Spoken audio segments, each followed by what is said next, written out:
Friends, polity question answer का हम लोगों ने पहला पार्ट कर रखा है। अब ये उसका दूसरा पार्ट है। मेरे चैनल का नाम यहाँ पे दिख रहा है आप लोगों को, गोलू ट्यूटर। कृपया सभी लोग इसे क्या करिए, सब्सक्राइब कर दीजिए। अब बेल आइकन बजा दीजिए ताकि सारे के सारे नोटिफिकेशन आपको मिलते रहें। ठीक है, आज हम लोग इंडियन पॉलिटी का सेकंड पार्ट देखने जा रहे हैं। फर्स्ट पार्ट में हम लोगों ने काफ़ी ढेर सारे करीब 50-60 क्वेश्चन देखे थे। आज भी कुछ 50-60 क्वेश्चन हम लोग देखेंगे, ठीक है ना। तो अंत तक जरूर देखिएगा, आपके ही फायदे के लिए है, क्योंकि AP-SSC पेट का पेपर होने वाला है। बाकी और सारे पेपर होने वाले हैं जिसमें GS का पोर्शन आता है, उसमें पॉलिटी का जो क्वेश्चन आता है काफ़ी इजी आता है, और ऐसे ही क्वेश्चन आते हैं जैसे दे रखा है। तो एक बार आप लोग देख लेंगे तो सारे के सारे क्वेश्चन क्लियर हो जाएंगे। आइए चलिए चलते हैं सीधा क्वेश्चन पे। दिया है the constitution of India borrowed the scheme of Indian federation. Indian federation का जो स्कीम था इंडियन कॉन्स्टिट्यूशन में, वो किस देश के कॉन्स्टिट्यूशन से लिया गया है। ठीक है, तो कुछ चीज़ें मैं बता दूं। जैसे USA के कॉन्स्टिट्यूशन से लिया गया था फंडामेंटल राइट, जैसे यहाँ पे USA दिख रहा है ना, यहाँ से फंडामेंटल राइट लिया गया है। और कनाडा के कॉन्स्टिट्यूशन से ही हम लोगों का इंडियन फेडरेशन का स्कीम लिया गया, तो करेक्ट आंसर तो ये होगा। ठीक है, आयरलैंड के कॉन्स्टिट्यूशन से DPSP लिया गया है। UK के कॉन्स्टिट्यूशन से रूल ऑफ लॉ लिया गया है। ठीक है, तो फाइनल हम लोग का आंसर क्या हो जाएगा, कनाडा। ये कनाडा के कॉन्स्टिट्यूशन से इंडियन फेडरेशन का स्कीम लिया गया था इंडियन कॉन्स्टिट्यूशन में। ठीक है, अगला क्या कहता है, the Indian constitution closely follow the constitutional system of. कह रहा मतलब इंडिया का जो कॉन्स्टिट्यूशन जो बना है वो किस देश के कॉन्स्टिट्यूशनल सिस्टम से मतलब मैच करता है, काफ़ी हद तक मैच करता है। तो USA से तो मैच नहीं करता है, क्योंकि यहाँ पे प्रेसिडेंशियल सिस्टम है, और इंडिया में जो है पार्लियामेंट्री सिस्टम है। जबकि यूके का जो सिस्टम है कॉन्स्टिट्यूशनल सिस्टम, वो इंडिया से काफ़ी हद तक मैच करता है। बस एक ही डिफरेंस है कि यहाँ का जो प्रेसिडेंट होता है वो मोनार्क होता है। मोनार्क मतलब उस बेटा उसका बनता जाता है, उसका बेटा मतलब वहाँ का प्रेसिडेंट इलेक्टेड नहीं होता और इंडिया का प्रेसिडेंट इलेक्टेड होता है।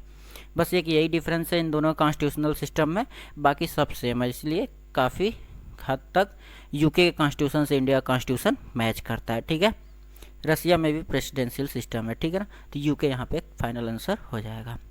अगला question, which of the following is the feature common to both Indian federation and the American federation. Indian और अमेरिकन फेडरेशन में क्या दोनों में समानता क्या क्या है, मतलब कौन सा इसमें से फैक्टर है, कौन सा इसमें जो दिया हुआ ऑप्शन में इंडिया और अमेरिका के फेडरेशन में, मतलब दोनों में सेम है। कहने का सीधा अर्थ यही है। ठीक है, इंडिया में सिंगल सिटीजनशिप है, अमेरिका में ड्यूअल सिटीजनशिप है। पहला तो गलत हो गया। ड्यूअल जुडिशरी, इंडिया में ड्यूअल जुडिशरी है, वहाँ पे नहीं है। 3 list in the constitution, India में 3 लिस्ट है, वहाँ पे भी नहीं होगा। लेकिन जो ये लास्ट वाला जो ऑप्शन दिख रहा है, the federal supreme court to interpret the constitution, मतलब इंडिया और अमेरिका के फेडरेशन में एक मतलब सुप्रीम कोर्ट है, मतलब दोनों जगह सुप्रीम कोर्ट बनाया गया है कि कॉन्स्टिट्यूशन में कुछ भी आता है तो उसको इंटरप्रेट करे। ठीक है ना, तो जैसे यहाँ पे सुप्रीम कोर्ट है वहाँ भी सुप्रीम कोर्ट है। यही फेडरेशन, दोनों के फेडरेशन में समानता है। ठीक, अगला question, the inspiration of liberty, equality and fraternity was derived from. Liberty, equality और फ्रेटर्निटी हम लोगों के फ्रेंच रिवॉल्यूशन से लिया गया है। ये आप लोगों को, हमको जहाँ तक याद है आप लोगों को भी याद होना चाहिए। लिबर्टी, इक्वालिटी और फ्रेटर्निटी, आप लोग नहीं याद हो तो रट्टा मार लीजिए। लिबर्टी, इक्वालिटी और फ्रेटर्निटी, ये तीनों चीज़ें कहाँ से लिया गया है, ये लिया गया आपके फ्रेंच रिवॉल्यूशन से। ठीक है, Indian president and prime minister are a replica of head of state of which country. President और प्राइम मिनिस्टर, अभी आपको बताया ना कि इंडिया और ब्रिटेन का काफ़ी हद तक मैच करता है। तो ये जो प्रेसिडेंट और प्राइम मिनिस्टर का जो रेप्लिका है वो ब्रिटेन के रेप्लिका से मतलब सेम, मतलब जैसे वहाँ पे इंडिया प्राइम मिनिस्टर और प्रेसिडेंट होते हैं, वैसे यहाँ पे भी इंडिया में भी प्राइम मिनिस्टर और प्रेसिडेंट होते हैं। बस अंतर इतना है कि इंडिया के प्रेसिडेंट को इलेक्ट किया जाता है और ब्रिटेन के प्रेसिडेंट मोनार्क होते हैं, मतलब उनके दादा परदादा बने हैं तो वो लोग भी बनते चले जाएंगे, बस यही अंतर है।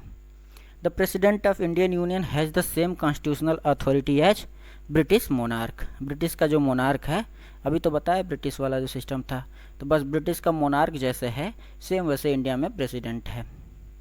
वहाँ भी आराम से बस बैठे रहना, साइन करते रहना, कोई ज़्यादा काम नहीं होता। वैसे इंडिया में भी प्रेसिडेंट को ज़्यादा अथॉरिटी नहीं दी गई है। ठीक है ना, वहाँ भी वो फर्स्ट सिटीजनशिप होता है, फर्स्ट सिटीजन होता है उस देश का, मतलब ब्रिटेन का, और इंडिया का जो प्रेसिडेंट है वो भी फर्स्ट सिटीजन होता है। अगला क्वेश्चन देखते हैं हम लोग।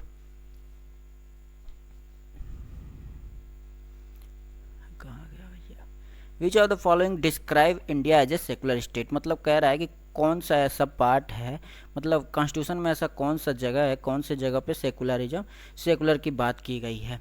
तो फंडामेंटल राइट में सेकुलर की कोई बात नहीं है, 9th शेड्यूल में भी नहीं है, डायरेक्टिव प्रिंसिपल, जबकि प्रियम्बल में जो 42nd अमेंडमेंट है उसके बाद से सेकुलर उसमें वर्ड ऐड किया गया है, सेकुलर वर्ड है पूरा। तो किस पार्ट में है, वो प्रियम्बल में ही है। प्रियम्बल जब आप लोग देखेंगे तो वहाँ पर सेकुलर वर्ड कंप्लीटली दे रखा है, उसके बारे में भी बताया गया है। ठीक। In a parliamentary form of government real power of the state are vested in the parliamentary form of government, जो पार्लियामेंट्री फॉर्म ऑफ गवर्नमेंट है वो इंडिया का है। अब प्रेसिडेंशियल फॉर्म ऑफ गवर्नमेंट कहाँ का, यूएसए का है। यहाँ पे पार्लियामेंट सुप्रीम होता है, ठीक है ना। तो जो उसका रियल पावर होता है स्टेट का, वो किसको दिया गया है, रियल पावर सबको पता होगा, council of minister headed by prime minister को दिया गया है। रियल पावर किसको दिया गया है, council of minister headed by prime minister, यानी जो लोग चुन के आते हैं उन्हीं को रियल पावर दिया गया। प्रेसिडेंट क्या है, प्रेसिडेंट लोगों द्वारा नहीं चुने जाते हैं, लोग द्वारा चुने गए लोगों से चुने जाते हैं। गवर्नमेंट कुछ है ही नहीं, पार्लियामेंट भी कुछ नहीं है, तो रियल पावर किसके हाथ में है, council of minister headed by prime minister. अगला question, which are the following not a basic feature of the Indian constitution, इसमें से कौन सा बेसिक फीचर नहीं है इंडियन कॉन्स्टिट्यूशन का। देखिए दे दिया ना पहले ही, प्रेसिडेंशियल गवर्नमेंट, इंडिया का जो है कि पार्लियामेंट्री गवर्नमेंट है, प्रेसिडेंशियल गवर्नमेंट नहीं है, मतलब प्रेसिडेंट वाला गवर्नमेंट नहीं है, पार्लियामेंट्री गवर्नमेंट है। तो ये तो ऐसे ही गलत हो गया, पहला ही ऑप्शन गलत हो गया, जो कि बेसिक फीचर इंडियन कॉन्स्टिट्यूशन का नहीं है। फेडरल गवर्नमेंट है, जुडिशरी को पूरी तरह स्वतंत्रता मिली हुई है, वही लिखा रखा है इंडिपेंडेंस ऑफ जुडिशरी। तो आंसर क्या हो जाएगा हम लोग, पहला presidential government basic feature of Indian constitution का नहीं है। Which are the following is a feature of parliamentary form of government, parliamentary form of government का क्या फीचर होता है, ठीक है। एक्सिक्यूटिव रिस्पॉन्सिबल टू जुडिशरी, नहीं, जुडिशरी इंडिपेंडेंट होता है। एक्सिक्यूटिव रिस्पॉन्सिबल टू लेजिस्लेटिव, ये सही है। एक्सिक्यूटिव जो होता है वो लेजिस्लेटिव को रिस्पॉन्सिबल होता है, कोई भी काम करता है तो वो लेजिस्लेटिव से पूछ के करता है और बताया करता है, ठीक है। जुडिशरी से इन दोनों का कोई मतलब नहीं होता है, जुडिशरी एकदम इंडिपेंडेंट होता है। Legislature is responsible to executive, ये उसका उल्टा दिया, नहीं सही होगा, बस यही सही है, executive is responsible to legislative, ठीक है। ये अगले क्वेश्चन की तरफ चलते हैं, जो कि क्वेश्चन नंबर 11 है। क्वेश्चन नंबर 11 में क्या दे रखा है, कॉन्स्टिट्यूशनल प्रोविजन दे रखा है और उसका सोर्सेज दे रखा है, मतलब दे रखा है कि ये वाला प्रोविजन किस देश के कंट्री से, किस देश के कॉन्स्टिट्यूशन से लिया गया है। तो फेडरेशन अभी हम लोगों ने पढ़ा, फेडरेशन कहाँ से लिया गया है, कनाडा से है, तो कनाडा से क्या लिया गया है, फेडरेशन लिया गया है। दूसरा पार्लियामेंट्री फॉर्म ऑफ गवर्नमेंट कहाँ से लिया गया है, ब्रिटेन से लिया गया, यानी पहले का तीसरा और दूसरे का दूसरा। डायरेक्टिव प्रिंसिपल कहाँ से लिया गया है, आयरलैंड से लिया गया, डायरेक्टिव प्रिंसिपल किससे लिया गया है, आयरलैंड से लिया गया है। और ये जो फंडामेंटल राइट है ये किससे लिया गया है, यूएसए से। तो 3 2 4 1, 3 2 4 1, देखिए कौन सा सही है इसमें, 3 2 4 1, डी ऑप्शन सही है। तो आइए एक बार फिर से याद कर लेते हैं किसका किसका क्या है। फेडरेशन कहाँ से लिया गया है, फेडरेशन लिया गया सिस्टम, फेडरेशन वाला सिस्टम कनाडा से, parliamentary form of government Britain से, डायरेक्टिव प्रिंसिपल आयरलैंड से, फंडामेंटल राइट यूएसए से। ये सारे जो सोर्सेस है याद कर लीजिएगा, क्योंकि एग्जाम में ये हमेशा पूछे जाते हैं। पॉलिटी का क्वेश्चन अगर 3-4 भी आएगा तो एक क्वेश्चन सोर्सेस से होता ज़रूर है, ठीक है। अब कह रहा है कि कौन सा फीचर है जो वेमर कॉन्स्टिट्यूशन ऑफ जर्मनी से, मतलब जर्मनी के कॉन्स्टिट्यूशन से लिया गया है। पहले इसको वेमर कॉन्स्टिट्यूशन ऑफ जर्मनी बोला जाता था, अभी सिर्फ कॉन्स्टिट्यूशन ऑफ जर्मनी बोला जाता है, ठीक है ना। तो वेमर कॉन्स्टिट्यूशन ऑफ जर्मनी से कौन सा प्रोविजन लिया गया है, जो suspension of fundamental right during national emergency, national emergency के टाइम पे क्या किया जाता है, फंडामेंटल राइट को सस्पेंड कर दिया जाता है। ये वाला जो प्रोविज़न है ना, ये लिया गया हमारे वेमर कॉन्स्टिट्यूशन ऑफ जर्मनी से, ठीक है। जब नेशनल इमरजेंसी लगता है तो उस टाइम फंडामेंटल राइट जो होते हैं वो क्या कर दिया जाता है, सस्पेंड कर दिया जाता है। सारे सारे नहीं, कुछ फंडामेंटल राइट को सस्पेंड मतलब रोक दिया जाता है। वो वाला प्रोविज़न हम लोग कहाँ से लिया गया है, वेमर कॉन्स्टिट्यूशन ऑफ जर्मनी से, ठीक है। फिर से मैच द फॉलोइंग सेम वही चीज़। फिर से देखिए, रूल ऑफ लॉ वाला जो सिस्टम है ये कहाँ से लिया गया है, रूल ऑफ लॉ लिया गया हम लोगों के ब्रिटिश कॉन्स्टिट्यूशन से, यानी पहले का चौथा, यानी ये वाला सही हो सकता है या ये वाला सही हो सकता है, ठीक है, इन दोनों में से कोई एक सही हो सकता है क्योंकि नीचे दोनों दो दो दिया है। तो rule of law British constitution से। डायरेक्टिव प्रिंसिपल हम लोगों को पता है किससे लिया गया है, आयरिश से लिया गया है। दूसरे का तीसरा यहाँ दे रखा है, यानी ऑप्शन बी सही हो जाएगा और ये वाला ऑप्शन गलत हो जाएगा। तो ऑप्शन बी सही हो जाएगा। अगला ये भी देख लेते हैं, कॉन्करेंट लिस्ट हम लोगों के लिया गया है ऑस्ट्रेलियन कॉन्स्टिट्यूशन से। कॉन्करेंट लिस्ट का सिस्टम कहाँ से लिया गया, ऑस्ट्रेलिया के कॉन्स्टिट्यूशन से। Suspension of fundamental right during emergency अभी पढ़ा हम लोगों ने, जर्मनी के कॉन्स्टिट्यूशन से लिया गया। ठीक है, तो एक बार और देख लीजिए, रूल ऑफ लॉ ब्रिटिश से, directive principle Irish, concurrent list Australia, और इमरजेंसी के टाइम पे फंडामेंटल राइट को सस्पेंड करना कहाँ से लिया गया है, जर्मनी के कॉन्स्टिट्यूशन से। ठीक, पूछ रहा है कि कौन सा इसमें से गलत मैच किया गया, wrongly matched. Which are the following feature and their sources is wrongly matched. Judicial review British practice, ये गलत है। जुडिशियल रिव्यू जो है ना यूएसए कॉन्स्टिट्यूशन से लिया गया है, तो ये वाला ऑप्शन हम लोगों का गलत हो जाएगा। कॉन्करेंट लिस्ट ऑस्ट्रेलिया से लिया गया है, सबको पता है। डायरेक्टिव प्रिंसिपल आयरिश से भी पढ़े हम लोग, फंडामेंटल राइट भी यूएस से लिया गया है। ठीक है, ये भी तीनों सही है। ऊपर का जुडिशियल रिव्यू है ब्रिटिश से नहीं लिया गया है बल्कि यूएस से लिया गया है, तो पहला वाला सही है, ऑप्शन हो जाएगा। रॉन्ग पूछा, यहाँ पे पूछा है कौन सा गलत है, तो गलत कौन सा है, पहला वाला ऑप्शन गलत है। ठीक है, which constitution has inspired the Indian concept of rule of law. देखिए रूल ऑफ लॉ आया ना, तो रूल ऑफ लॉ कहाँ से लिया गया है, ब्रिटेन के।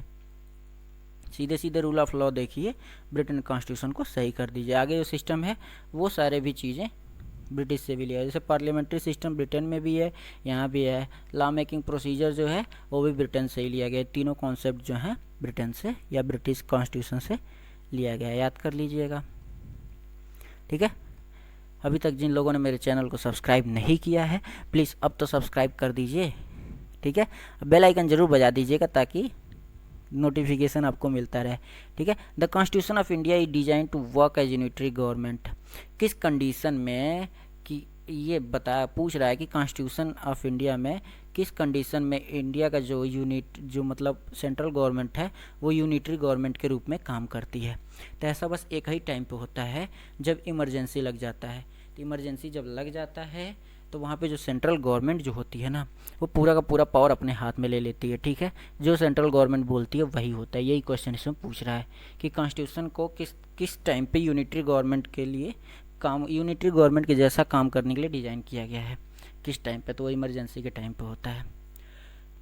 इमरजेंसी आ गया है तो बता दूं, 3 तरह के इमरजेंसी होते हैं, एक नेशनल होता है, एक प्रेसिडेंट रूल होता है, एक फाइनेंशियल इमरजेंसी होता है।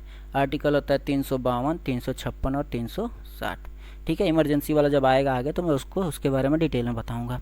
अभी बस इतना जानिए कि यूनिटरी गवर्नमेंट के रूप में सेंट्रल गवर्नमेंट काम करती है कब, जब इमरजेंसी लग जाती है तो। ठीक है, अगला question, which of the following feature of the constitution of India does not resemble the American constitution. कह रहा है अमेरिकन कॉन्स्टिट्यूशन से इंडिया कॉन्स्टिट्यूशन कौन सा feature Indian constitution American constitution से मैच नहीं करता है। ठीक है, रिटन कॉन्स्टिट्यूशन दोनों का है, ठीक है।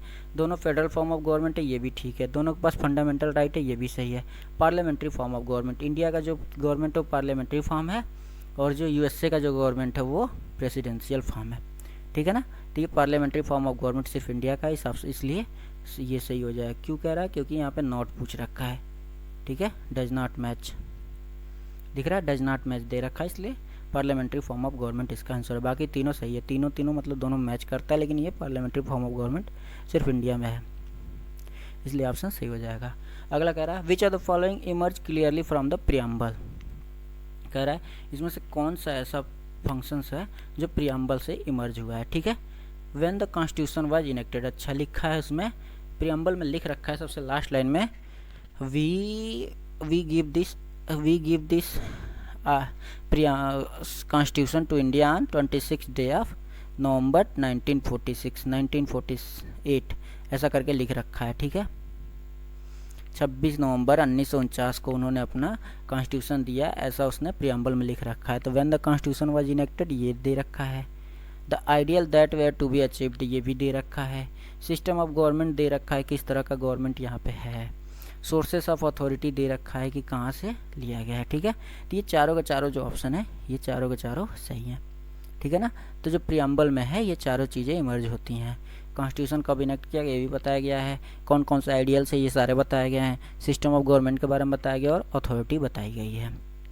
ठीक है, ये आपके लक्ष्मीकांत में मिल जाएगा, जब प्रियम्बल में पढ़ेंगे तो वहाँ पे ये चीज़ें लिख रखी है, एक बार देख लीजिएगा वहाँ पे जाके। विच of the following statement regarding the preamble is correct, पूछ रहा है कि प्रियम्बल के संबंध में इसमें कौन सा स्टेटमेंट सही है। तो पहला स्टेटमेंट लिख रखा है it is not enforceable in the court, बहुत सही, ये एकदम सही ऑप्शन है। ये जो है ना कोर्ट किसी भी कोर्ट में इन्फोर्सेबल नहीं है, इसके अंदर जो भी लिख रखा है। ठीक है, बाकी 4 ऑप्शन जो लिख रखे हैं वो भी देखते हैं। The supreme court has recently ruled that it is not a part of constitution, ये ऐसा नहीं है कि ये जो सुप्रीम कोर्ट है ना ये अभी अभी कोई रूल नहीं लाई है, ये पहले से बताया जा चुका है कि it is the integral part of the constitution.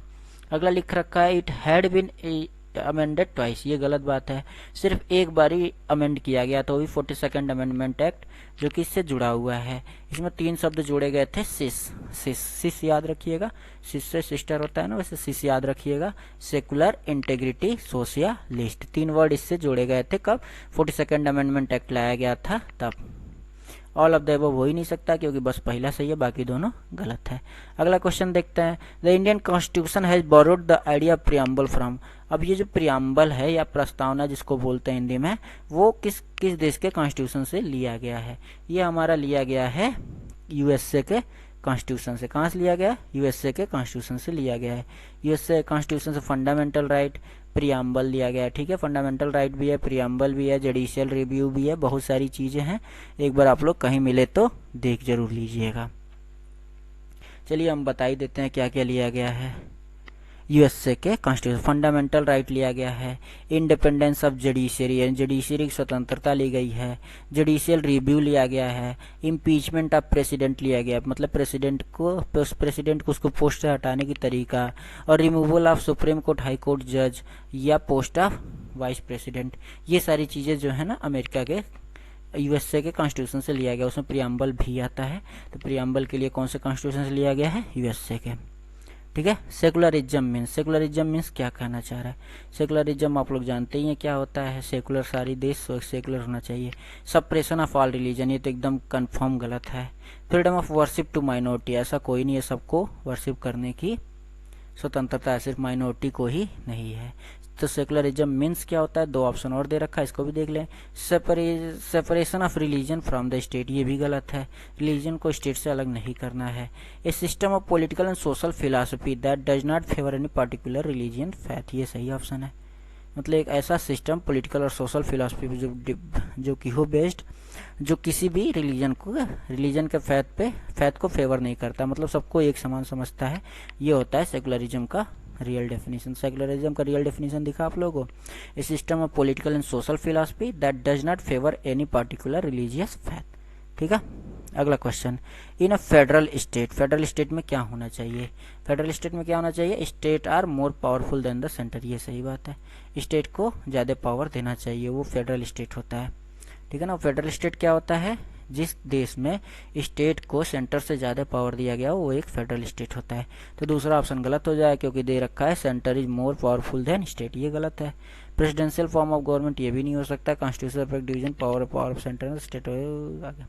ठीक है ना, बस पहला ऑप्शन आप लोग समझ लीजिए, फेडरल स्टेट में क्या होता है? स्टेट को ज़्यादा पावर मिलता है सेंटर से। अगला question, India opted for a federal form of government because of, federal form of government India क्यों लिया? ठीक है ना, आप सभी लोग जानते हैं इंडिया में बहुत सारे एथनिक लिंग्विस्टिक रिलीजन, मतलब बहुत सारी डाइवर्सिटी है, हर टाइप की डाइवर्सिटी है। एक तो इतनी बड़ी कंट्री है, ढेर सारे स्टेट है, अलग अलग सबका कल्चर है, हर चीज़ अलग अलग है, इसलिए इंडिया को फेडरल फॉर्म ऑफ गवर्नमेंट बनाना पड़ा। वास्ट टेरिटरी, ये भी सही ऑप्शन है लेकिन एकदम एक्यूरेट नहीं है। कल्चरल इंटीग्रेशन, ये भी सही है लेकिन एकदम एक्यूरेट नहीं। एकदम एक्यूरेट ऑप्शन आपका ये होगा, linguistic and regional diversity. Linguistic मतलब लैंग्वेज और रीजनल, यहाँ रहने वाले लोगों की डाइवर्सिटी सबकी अलग अलग है, इस वजह से फेडरल फॉर्म ऑफ गवर्नमेंट लाना पड़ा ताकि सबको जोड़ के रखा जा सके। ठीक है, the preamble of the Indian constitution reads we the people of India. ठीक है ना, लिखा है ना ऐसा, तो वही कौन सा इसमें से सही ऑप्शन है? तो वो है चौथा ऑप्शन, एकदम ऐसे लिखा हुआ, मतलब प्रियम्बल जो लिखा हुआ वो भी आप लोगों को एक बार देखना पड़ेगा, मतलब कैसे लिखा है। तो we the people of India in our constituent assembly, ये भी लिख रखा है। Adopt, enact and give to our self this constitution. ठीक है, ये लाइन एकदम जो है ना ऐसे करके लिखा हुआ है। तो ये जो चौथा ऑप्शन है वो एकदम सही है। कई लोग कुछ और गलत कुछ और मार्क करके आ जाएंगे, लेकिन आप लोग सही करके आइएगा। एक बार जो प्रियम्बल है ना पूरा शुरू से अंत तक पढ़ डालिएगा, क्या क्या लिख रखा है, किस सीक्वेंस में लिख रखा है। सीक्वेंस सीधे सीधे पूछ लेता। अभी दिखाऊंगा एक क्वेश्चन जिसमें सीक्वेंस भी पूछा हुआ है। ठीक है, अगला question, which one of the following statement is correct. वही पूछ रहा है प्रियम्बल के रिगार्डिंग, इसमें से कौन सा स्टेटमेंट सही है। प्रियम्बल से रिलेटेड सारा क्वेश्चन है, दिख रहा है। प्रियम्बल को कैन बी अमेंडेड अंडर 3, ऐसा कुछ नहीं लिख रखा है कि उसको अमेंड किया जा सकता है, नहीं किया जा सकता, ठीक है ना। वैसे तो एक बार अमेंड हो चुका है, लेकिन कॉन्स्टिट्यूशन में कुछ लिखा नहीं है कि इसको अमेंड करना चाहिए कि नहीं करना चाहिए। ठीक है, preamble of the constitution is not part of constitution can not be amended. Preamble कह रहा है कि कॉन्स्टिट्यूशन का पार्ट नहीं है, ऐसा तो गलत है, होगी इंटीग्रल पार्ट है, दूसरा भी गलत हो गया। तीसरा, preamble is the part of basic structure of the constitution can be amended only if no change in the basic structure is made. ठीक है, ये एकदम एक्यूरेट आंसर लिख रखा है। ठीक है, ध्यान से देखिए, ये क्या है, बेसिक स्ट्रक्चर का पार्ट है। ठीक है, प्रियम्बल क्या है, बेसिक स्ट्रक्चर का पार्ट है, और अमेंड तभी किया जाएगा जब बेसिक स्ट्रक्चर में कोई चेंज नहीं हो रहा होगा। ठीक है, तो ये वाला ऑप्शन सही है, सी ऑप्शन एकदम सही है, बाकी सब गलत है। Preamble is amended by parliament simply by objective resolution, ये भी गलत है। ठीक है ना, थर्ड ऑप्शन सही है, देख लीजिएगा एक बार आप लोग। The word socialist secular integrity कौन से, वही पूछ रहा है कौन से अमेंडमेंट एक्ट से जोड़ा गया था। 42nd अमेंडमेंट एक्ट, अब तक तो आप लोगों को रट गया होगा कि 42nd अमेंडमेंट एक्ट द्वारा ये वर्ड जोड़े गए थे, सोशलिस्ट सेकुलर यूनिटी इंटीग्रिटी। ठीक, आइए अगला क्वेश्चन देखते हैं। The preamble of the constitution of India envisages that, मतलब प्रियम्बल ऑफ कॉन्स्टिट्यूशन में क्या क्या है, मतलब प्रियम्बल में क्या क्या वही सब चीज़ें हैं। It sell stand part of the constitution, ये भी नहीं है। इट कुड बी अब्रोगेटेड और wiped out from the constitution, कह रहा है कि इसको कॉन्स्टिट्यूशन से निकाला जा सकता है, नहीं। It does not acknowledge recognise और प्रोक्लेम एनीथिंग अबाउट द, ये कह रहा है कि कॉन्स्टिट्यूशन के बारे में ये कुछ नहीं जानता, मतलब कुछ नहीं कहता है। It has separate entity in the constitution, ये वाला एकदम ऑप्शन सही है, मतलब कॉन्स्टिट्यूशन में एक इसका अलग ही पहचान है, separate entity in the constitution, वो एकदम पहले लिखा गया है, सारी चीज़ें दी जा चुकी है कि कॉन्स्टिट्यूशन की फिलॉसफी क्या क्या है, इसके अंदर कौन कौन से गुण क्या क्या चीज़ें आएंगी, ये सारी चीज़ें इसमें लिख रही है, इसलिए ये लास्ट वाला ऑप्शन सही होगा। It has separate entity in the constitution. अब देखिए ये सीक्वेंस दे रखा है, correct nomenclature of India according to the preamble is sovereign, socialist, secular, democratic, republic, ऐसे याद करिएगा एकदम लाइन से। SSDR, ठीक है ना, SSS डॉक्टर। ठीक है, sovereign, socialist, secular, sovereign, socialist, secular, democratic, Republic, एकदम लाइन से दे रखा है आपके प्रियम्बल में, तो प्रियम्बल एक बार आप लोग पढ़ जाइएगा और उसको ध्यान से देख लीजिएगा। ठीक है ना, पांचवा ऑप्शन सही है। वैसे India is democratic Republic because, India democratic Republic क्यों है। डेमोक्रेटिक मतलब होता है सीधे सीधे लोगों द्वारा, लोगों के द्वारा, ये सब सुने हैं ना, तो बस क्यों। Head of the state is elected by the people, democratic कहने का सीधा सीधा अर्थ है कि जो यहाँ का हेड ऑफ स्टेट है वो किसके द्वारा चुना जा गया है, पीपुल द्वारा चुना गया, मतलब इलेक्ट किया गया है। जो यहाँ प्राइम मिनिस्टर है वो लोगों द्वारा इलेक्ट किया जाता है, बस इसी को डेमोक्रेटिक रिपब्लिक कहा जाता है। The preamble of our constitution, वो प्रियम्बल ऑफ कॉन्स्टिट्यूशन क्या है, contains the spirit is the part of constitution, part of constitution है, इंटीग्रल पार्ट ऑफ कॉन्स्टिट्यूशन, ऐसा नहीं लिख रखा है। सबसे एक्यूरेट आंसर ये है, contains the spirit of the constitution, मतलब प्रियम्बल हम लोगों के कॉन्स्टिट्यूशन का एकदम स्पिरिट है। स्पिरिट मतलब आत्मा टाइप का है, हर चीज़ दे रखा उसमें, वो रहेगा तभी सब कुछ रहेगा। ठीक है ना, तो उस टाइप का कुछ प्रियम्बल की छवि है पूरे कॉन्स्टिट्यूशन में। Contains the spirit of the constitution. Which are following not a part of preamble to the Indian constitution, preamble का पार्ट इसमें से कौन सा नहीं है। सेकुलरिज्म है, सोशलिज्म है, डेमोक्रेटिक रिपब्लिक है, लेकिन फेडरलिज्म कहीं भी नहीं लिख रखा है पूरे, क्या कहते हैं, प्रियम्बल में। फेडरलिज्म पूरे प्रियम्बल में कहीं नहीं लिख रखा है, तो आंसर कौन सा हो जाएगा हम लोगों का, फेडरलिज्म। बाकी तीनों कॉन्स्टिट्यूशन में मतलब प्रियम्बल में है, और ये फेडरलिज्म जो है वो प्रियम्बल में नहीं है, तो नॉट पार्ट ऑफ प्रियम्बल पूछा है, तो कौन सा हो जाएगा, फेडरलिज्म। ठीक है, अगला question, the source of Indian sovereignty lies in, India का जो सोवरेनिटी मतलब क्या होता है, इंडिया आज़ाद है, किसी और देश की कंट्री उस पर कोई अपना जबरदस्ती कुछ नहीं कर सकता है, कुछ भी थोप नहीं सकता है। मतलब किसी और देश से इंडिया को सलाह लेने की ज़रूरत नहीं है, वो अपना जो चाहे खुद कर सकता है, इसी को सोवरेन कंट्री कहा जाता है। तो वही कर रहा है, source of India sovereignty lies in. Sovereignty, sovereign word कहाँ यूज किया गया हम लोगों के प्रियम्बल में। Sovereign, socialist, secular, democratic, Republic लिखा है ना। सोवरेन जो वर्ड है वो हम लोगों के सिर्फ प्रियम्बल में ही लिख रखा है। तो ये चीज़ कहाँ है, सोर्स ऑफ इंडिया सोवरेंटी कहाँ लाई कर रहा है, प्रियम्बल में लाई कर रहा है। तो ये डी ऑप्शन हम लोगों का सही हो जाएगा। अगला question, who among the following move the objective resolution. ये हम लोगों ने पिछले में भी पढ़ रखा है। जो हम लोगों का जो पिछला वाला जो पार्ट 1 है इंडियन पॉलिटी का, उसमें भी ऑब्जेक्टिव रिसोल्यूशन के बारे में पढ़ रखा है कि ऑब्जेक्टिव रिसोल्यूशन किसके द्वारा बोला, मतलब पढ़ा गया था। यहाँ पे भी वही चीज़ है, ये भी पंडित जवाहरलाल नेहरू हो जाएगा। ऑब्जेक्टिव रिसोल्यूशन जो भी आएगा पंडित जवाहरलाल नेहरू सीधा सीधा उससे जुड़ जाएंगे। ये भी मैच द फॉलोइंग है, ध्यान से देखिए, ऊपर प्रोविजन है, नीचे source. Amendment of the constitution कहाँ से लिया गया है, अमेंडमेंट पहले जो है उसको पहले देख लेते हैं। डायरेक्टिव प्रिंसिपल सबको पता है, आयरिश कॉन्स्टिट्यूशन से लिया गया है। इमरजेंसी प्रोविजन कहाँ से लिया गया है, जर्मनी से। यूनियन स्टेट रिलेशन कहाँ से लिया गया है, यूनियन स्टेट रिलेशन हम लोग को लिया गया कनाडा से। और ये जो पहला अमेंडमेंट टू द कॉन्स्टिट्यूशन कहाँ से लिया गया है, साउथ अफ्रीका से। ठीक है, तो हम लोग का ऑप्शन कौन सा सही हो जाएगा, बी ऑप्शन सही हो जाएगा। 3, 4, 1, 2 amendment to the constitution South Africa, directive principle Irish constitution, emergency provision Germany और यूनियन स्टेट रिलेशन कनाडा। ठीक है, रट्टा मार लीजिएगा, सारी चीजें का कि आपके एग्जाम में आना है, कोई एक ना एक तो इसमें से आएगा ही। The constitution of India is republic because it, republic क्यों है, रिपब्लिक क्यों है। अभी डेमोक्रेटिक क्यों है ये पूछा था, डेमोक्रेटिक मतलब लोगों द्वारा इलेक्ट किया गया था, हेड ऑफ स्टेट लोगों द्वारा इलेक्ट किया जाता था, इसीलिए वो डेमोक्रेटिक। अब पूछा रिपब्लिक क्यों है, रिपब्लिक क्यों है, रिपब्लिक इसलिए है क्योंकि यहाँ पे कोई हेरिडिटरी एलिमेंट नहीं है, मतलब उसके पापा थे तो इसका बेटा बनेगा, उसका बेटा था तो वही हेरिडिटरी होता, मतलब एक के बाद एक चलता जाता है, ऐसा कोई सिस्टम इंडिया में नहीं है, इसलिए ये रिपब्लिक गवर्नमेंट है। Provide an elected parliament, elected parliament मतलब हो जाएगा डेमोक्रेटिक। एडल्ट फ्रेंचाइज मतलब इलेक्शन का प्रोविजन है। कंटेंस बिल्स ऑफ राइट, ऐसा कुछ नहीं है। नो हेरिडिटरी एलिमेंट होता है, इसलिए इसको रिपब्लिक गवर्नमेंट कहा जाता है। विच of the following is not correct, ध्यान दीजिएगा, पूछ रहा है कौन सा इसमें से सही नहीं है। ठीक है, ये नहीं पूछ रहा है कौन सा सही है, ये पूछ रहा है कौन सा सही नहीं है। ये ऑप्शन दिखाते हैं हम आपको। The word socialist in the preamble of the constitution of India reads with, जो सोशलिस्ट है किसके साथ पढ़ा जाता है इन आर्टिकल्स में।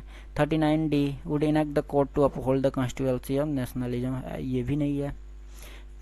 आर्टिकल 14 कह रहा है would enable the court to strike down a statute which fail to achieve the socialist goal to the fullest extent, ये भी नहीं है।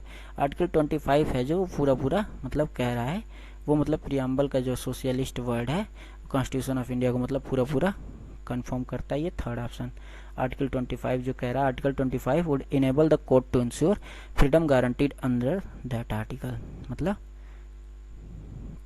ये एक फंडामेंटल राइट है आर्टिकल 25 जिसमें सोशलिस्ट वर्ड को अच्छे से डिफाइन मतलब बताया गया है। ठीक है, तो आर्टिकल 25 को सोशलिस्ट से जोड़ लीजिएगा। ठीक है ना, सोशलिस्ट किस आर्टिकल के साथ पढ़ा जा रहा है, आर्टिकल 25 याद रखिएगा।